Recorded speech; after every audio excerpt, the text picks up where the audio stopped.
Biochar is the product of burning any biomass in a lack of or minimal amount of oxygen in a high temperature. This bed here, we did biochar compost and mineral balancing. This bed here was just biochar and compost, and this bed here was native soil.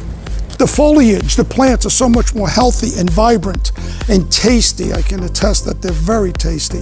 We take the biochar, put it in with the compost.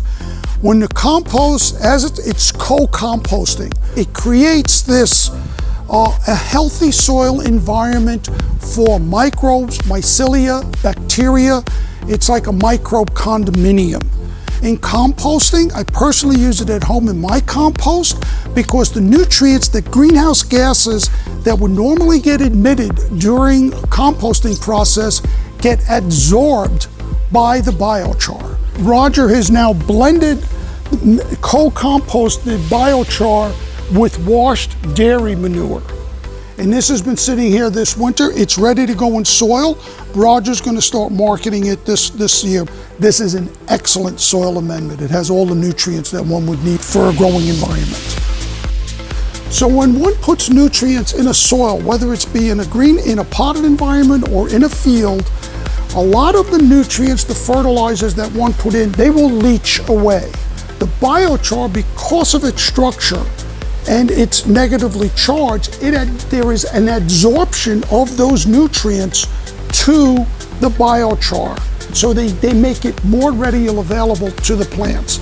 And so this trial that we're conducting here is using biochar in containers in a greenhouse. We are giving the biochar plants half the moisture, half the water, and less than half nutrients. This is the control, and the ones with the red flag is the biochar. They're very similar. In this biochar, they've harvested 11, and in the control, they've only harvested 1. This is biochar being used in a stormwater treatment system. The Port of Port Townsend had an issue with releasing zinc and copper with the Department of Ecology. You can see the water comes in off the roof. It comes into one of these totes.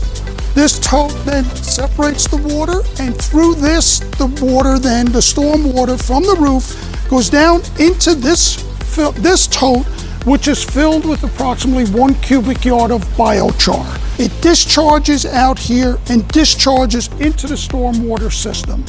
It then it's removed from 4,500 parts per billion or so down to less than 10, which brings it completely in compliance with the Department of Ecology. At my home, I have a 3-gallon pail under my kitchen sink, which especially this time of year can get very smelly. I sprinkle in a little bit of biochar every time I put in some more material. That 3-gallon bucket never smells anymore. And in my compost pile, the worms just love it. I mean, that compost pile is just full of worms and just full of life.